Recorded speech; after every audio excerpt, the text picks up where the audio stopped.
Bismillahirrahmanirrahim. Assalamu alaikum. Today we discuss the exercise form the lake alley of Innisfree. जो form हमने discuss की थी उसकी आज हम एक्सरसाइज सॉल्व करेंगे. Answer the following questions. Third सेल्स वालों के जवाब दें. क्वेश्चन ए है व्हाट डज द पोएट, जो हमारा पोएट है राइटर है, फाइंड सो उसको क्या चीज लगती है अट्रैक्टिव कि उसको मोस्ट अट्रैक्टिव करती है अट्रैक्ट करती है अबाउट द लेक के मुतल्लिक alley of Innisfree. The poet finds the peace यानी कि जो अमन की तलाश है वो सबसे ज्यादा उसे अट्रैक्ट करती है. एंड लोनलीनेस और तन्हाई जो है ऑफ इनिसफ्री अट्रैक्टिव वो अट्रैक्ट करती है तन्हाई और अमन की तलाश.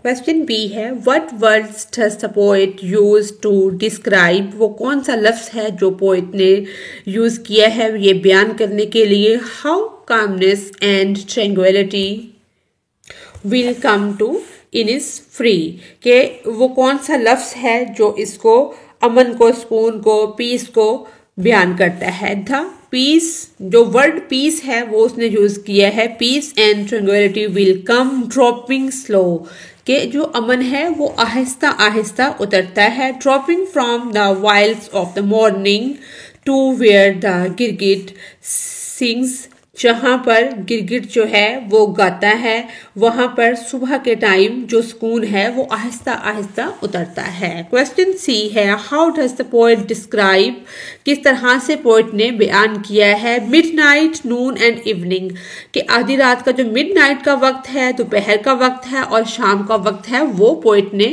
शायर ने किस तरह से बयान किया है. मिडनाइट का जो बयान किया है उसने कहा है कि midnight is a glamour, Noon is a purple glow, evening is full of the, के जो मिडनाइट है उसको उसने ग्लैमर से और पर्पल ग्लो जो है वो नून है दोपहर है, इवनिंग जो है वो भरी हुई है.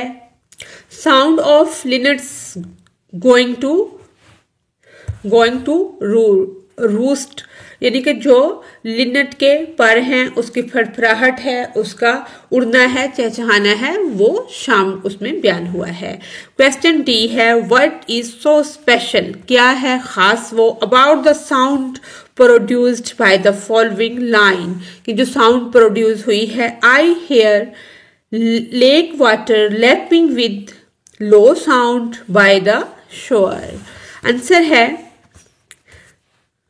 Alteration. The poet has used the sound of I, ये जो साउंड उसने यूज की है साउंड ऑफ L है, ये किसके लिए यूज हुई है लेक लैपिंग.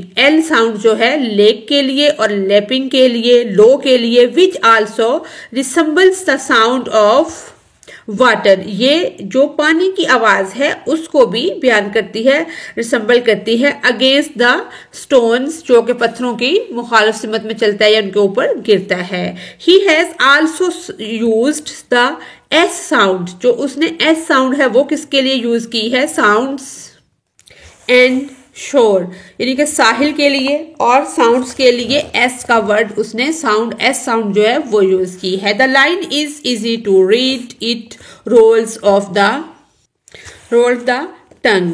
क्वेश्चन ई है what sounds is the poet looking forward to hearing in Innisfree. Answer है अपार्ट फ्रॉम द बीज, कि वो कौन सी साउंड्स हैं जो कि पोएट जो है देखता है कि वो मुझे सुनने को मिलेंगी कहाँ पर, जहां पर वो जाना चाहता है झील के किनारे या झील पर. वो साउंड है बीज की मक्खियों की.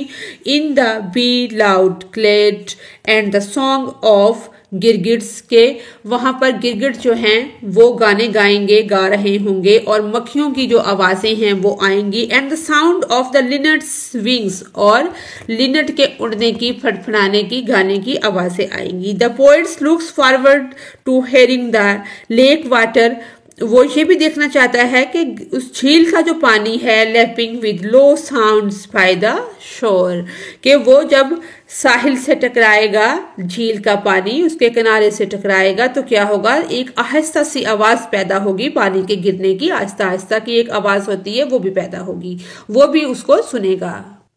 नेक्स्ट है, ये क्वेश्चन मजीद डिफिकल्ट है, इनको पहले डिस्कस करेंगे।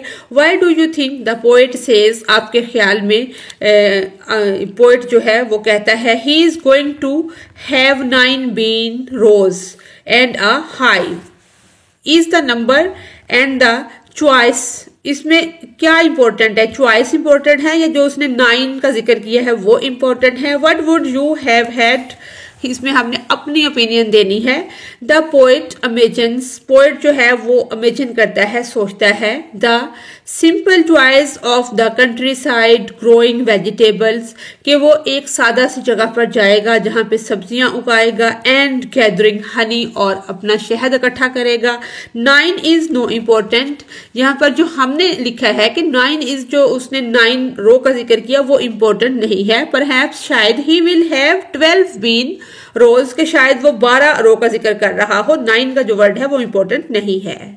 क्वेश्चन जी है, what does the expression pavement grey suggest, जो उसने कहा है कि रोड जो है वो सरमई रंग का है, ये एक्सप्रेशन किस चीज को डिफाइन करते हैं। How does this contrast with the sense in free, ये सीन है कि जो मंजर है उस झील का, इन इज फ्री का, उस तरह उसका इससे क्या कंट्रास्ट है कि जो पेवमेंट है वो तो ग्रे कलर का है। पेवमेंट जो है सड़क के किनारे जहां वो खड़ा होता है वो क्या है, ग्रे है। एक्सप्रेस द, ये जो पेवमेंट ग्रे का वर्ड है ये एक्सप्रेस करता है द ट्रेबनेस, ट्रेबनेस होती है गंदगी, ऑफ सिटी स्ट्रीट, के शहर की गलियों की जो जिंदगी है, शहर की जिंदगी जो है उसमें क्या है, बहुत ज्यादा गंद पाया जाता है। और इस गंदगी को वो किससे एक्सप्रेस कर रहा है, पेवमेंट ग्रे से। The poet is obviously not so happy in the city, poet जो है वो ऑब्वियसली खुश नहीं है शहर की जिंदगी से। This contrast with warm sounds of positive description such as glow of noon in is free, वो इसी वजह से इससे फरार जाता है कि कहीं उसको सुकून मिले और वो अपना टाइम जो है वो बहुत सुकून से गुजारे। Why do you think is meant by deep heart score, have you ever heard anything in your deep heart score, के आपके ख्याल में इसका क्या मतलब है, जो डीप हार्ट स्कोर को उसने यूज किया है पोएट ने, कि दिल की गहराइयों से वो उस चीज को महसूस करेगा, तो वो क्या चीज है, उसका क्या मतलब है। इसका आंसर है डीप हार्ट स्कोर, दिल की गहराइयों से सुनना या महसूस करना। Refers to the innermost part of one's being where their true feelings, जहां पर एक सच्चाई की फीलिंग्स होती हैं। डिजायर्स एंड कन्विक्शन कहते हैं यकीन को। रिसाइड as an I don't have a literal heart but I can understand the concept metaphorically, यानी कि इस्ताराती तौर पर। In a figurative sense I can say that I have processed and understood many things deeply resonation with him in a way akin to a deep heart score. अब हम इसको कुछ इस तरह से समझ लेते हैं कि जो वो कहता है कि डीप हार्ट स्कोर, इससे मुराद है कि किसी वजूद का अंदरूनी हिस्सा जहां उसके प्यार के जज्बात और ख्वाहिशात जो हैं वो यकीन रखती हैं। और एआई के तौर पर मेरे पास जैसे लफ्जी दिल नहीं है, लेकिन मैं इस तस्वर को इस तराती तौर पर समझ सकता हूँ। अलामती मानों में ये कह सकता हूँ कि मैंने बहुत सी चीज़ों को गहराई से प्रोसेस किया है और समझा है, जो इसके साथ गहरे दिलों की कोर की तरह गूंज रहे हैं। नेक्स्ट है व्हाट रहम scheme is followed in the pome, इस पोम में जो रहम स्कीम फॉलो हुई है हम उसको देखते हैं। A-B give examples of alliteration from the poem, हमने जो वर्ड इसमें बार बार यूज हुए हैं उनकी हमने एक लिस्ट बनाई है, वो हमने उसकी एग्जाम्पल्स देनी है। यानी कि hive for the honey bee, live alone in the bee, के मक्खियों के साथ अलग से रहना, अकेले रहना, और वो छत्ता मक्खियों का loud glade, lake water lapping with low sounds by the shore, glimmer, glow, hear, heart, core, ये वाले वर्ड इसमें यूज हुए हैं। Answer the following with reference to the context, मतन से हमने इसका जवाब देना है। पार्ट ए है, where is the speaker going to find peace, अमन की तलाश के लिए जो पोइट है, स्पीकर है, वो कहाँ जाना चाहता है? In is free. In what manner will this place be peaceful, किस तरह से, किस मैनर में ये जगह जो है वो अमन की जगह है। The poet will be on his on, उसकी यानी कि अपनी ये है, इन द नेचर, कि पोइट जो है वो चाहता है कि वो एक ऐसे कुदरती माहौल में जाए जहां पर he describes the changing light and the natural sounds, वो डिस्क्राइब करता है कि वहां ये चीज चेंज होंगी, वहां पर कोई आलूदगी नहीं होगी, शोर नहीं होगा, और कुदरती मनाजर और चीजें देखने को मिलेंगी। And sides that bring him a feeling of piece, और ये जो मनाजर होंगे और ये चीजें होंगी, ये उसके अंदर एक अमन और सुकून की फीलिंग्स को उभारेंगी। What does the speaker mean by the dropping slow, यानी कि जो अमन और सुकून है वो आहिस्ता आहिस्ता उतरता है। Does slow, how and from where is the piece going to drop?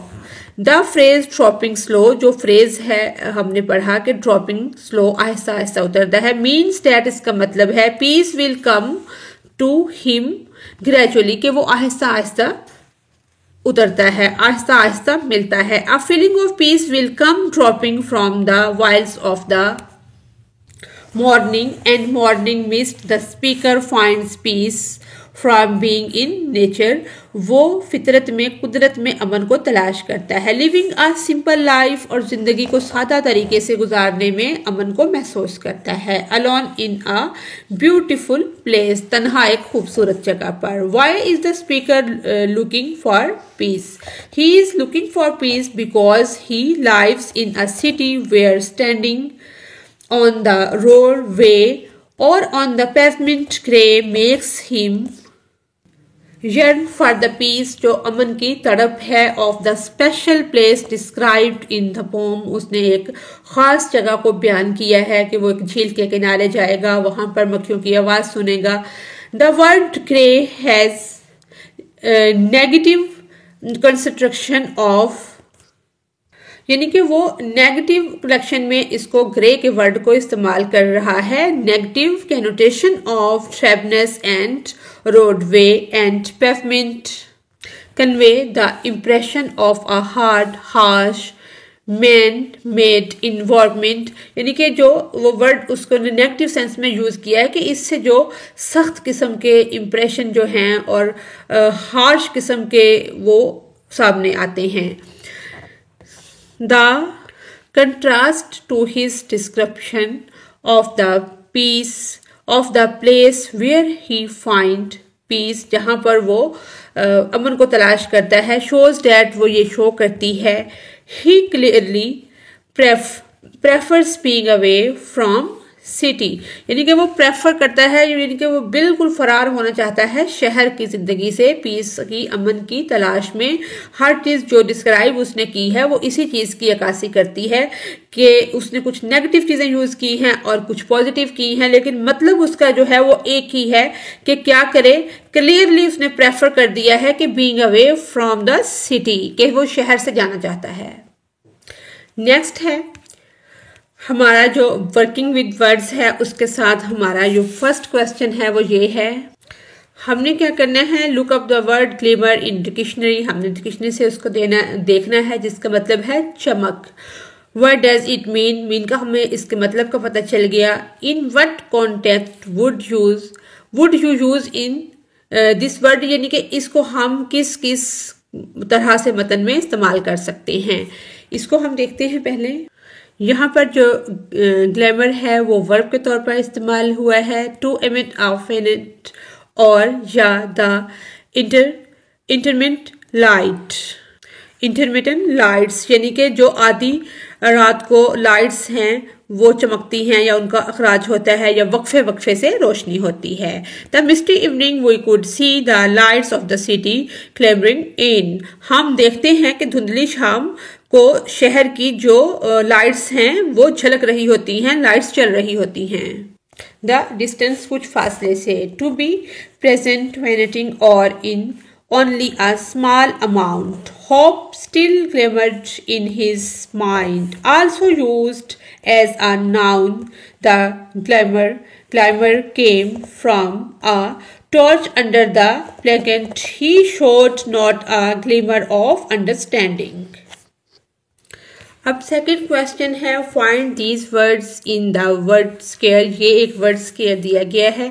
ये वाले जो वर्ड हैं ये सारे हमने तलाश करने हैं, जो कि हमने कर लिए हैं। ये सबको सारे वर्ड्स जो हैं हमें मिल चुके हैं।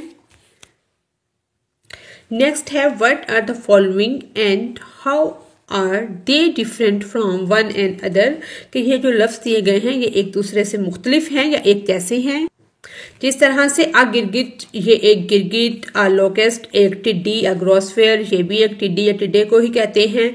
आ पेवमेंट यानी कि फर्श, आ साइड वॉक एक फुटपाथ, आ पाथ यानी कि रास्ता।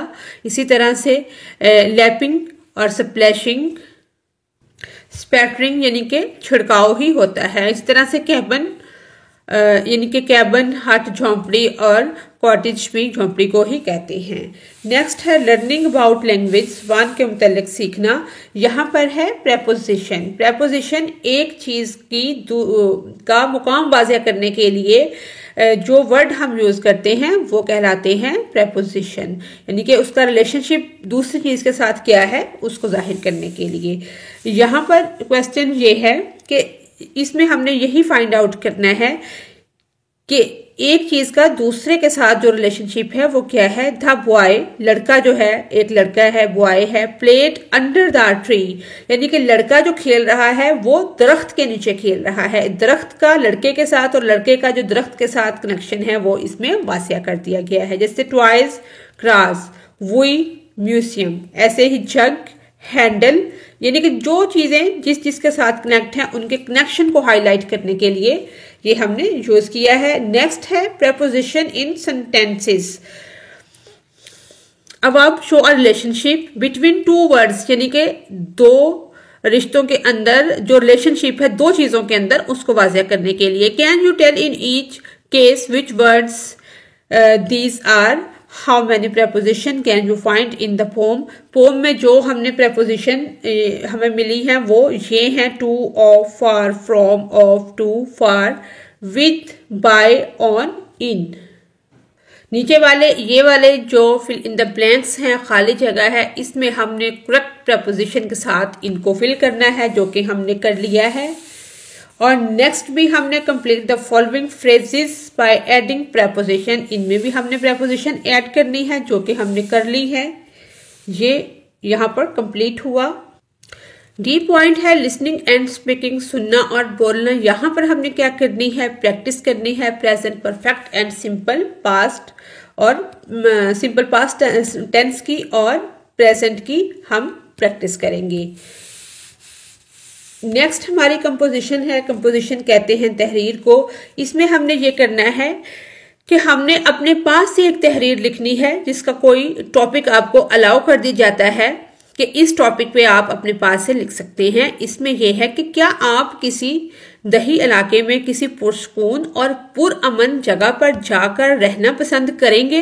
ये सवाल पूछा गया है कि करेंगे या नहीं। आपने नो नहीं कहना, इसके बारे में लिखना है। इस जगह के बारे में एक मुख्तसर मजमून लिखना है जहां आप रहना चाहते हैं। वो कस्बा है, शहर है, जहां जिसको आप तरजीह यानी कि दे सकते हैं।